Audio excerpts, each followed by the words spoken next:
नमस्कार, मैं शालिनी और आप देख रहे हैं नेशन 9 टुडे, आम जनता की आवाज। आइए बढ़ते हैं आज की बड़ी खबर की ओर।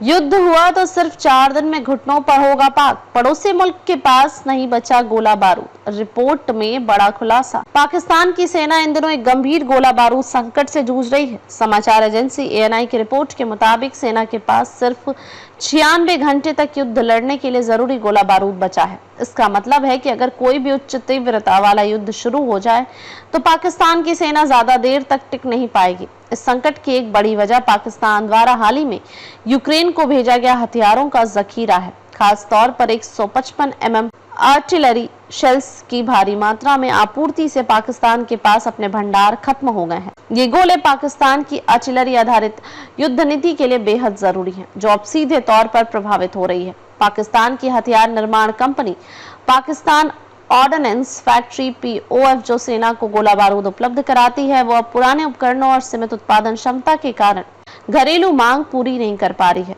POF का दावा है कि उसकी प्राथमिकता घरेलू जरूरतें हैं, लेकिन वर्तमान हालात में वो असफल रही हैं। ANI की रिपोर्ट के अनुसार 2 मई को हुई कोर कमांडर्स की विशेष बैठक में इस गंभीर स्थिति पर चर्चा हुई। सेना के वरिष्ठ अधिकारी इस हालात को लेकर बेहद चिंतित हैं और कई हद तक असहज महसूस कर रहे हैं। पूर्व सेना प्रमुख जनरल कमर जावेद बाजवा पहले ही पाकिस्तान की सीमित युद्ध क्षमता को लेकर चेतावनी दे चुके थे। उन्होंने आर्थिक और लॉजिस्टिक समस्याओं को प्रमुख वजह बताया था। पाकिस्तान की वर्तमान आर्थिक स्थिति, जिसमें महंगाई चरम पर है, कर्ज लगातार बढ़ रहा है और विदेशी मुद्रा भंडार गिर रहा है, इसने हालात और भी बिगाड़ दिए हैं।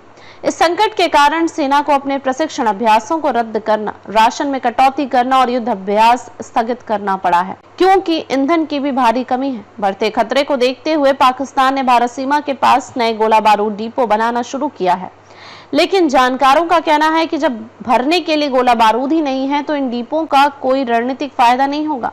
एक रक्षा विशेषज्ञ ने ANI को बताया कि पाकिस्तान ने अपने गोले दूसरे देशों के युद्ध में भेज दिए और खुद खाली हाथ रह गया। यह एक आर्थिक लाभ के लिए उठाया गया कदम था, जिसने दीर्घकालिक रणनीतिक नुकसान पहुंचाया है।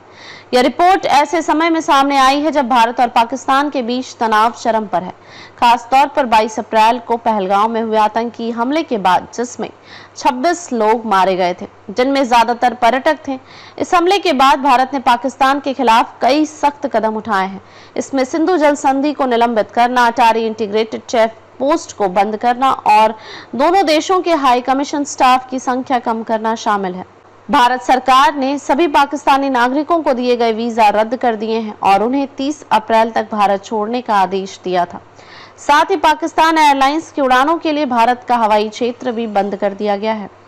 खबरों में अब तक के लिए बस इतना ही। फिर होगी आपसे मुलाकात, तब तक के लिए नमस्कार और देखते रहिए नेशन 9 टुडे। ऐसे ही लेटेस्ट अपडेट पाने के लिए हमारे चैनल को सब्सक्राइब करें और तुरंत नोटिफिकेशन पाने के लिए बेल आइकन प्रेस करना ना भूलें। यदि आप हमें फेसबुक या इंस्टाग्राम के माध्यम से देख रहे हैं तो हमारे पेज को फॉलो जरूर करें। धन्यवाद।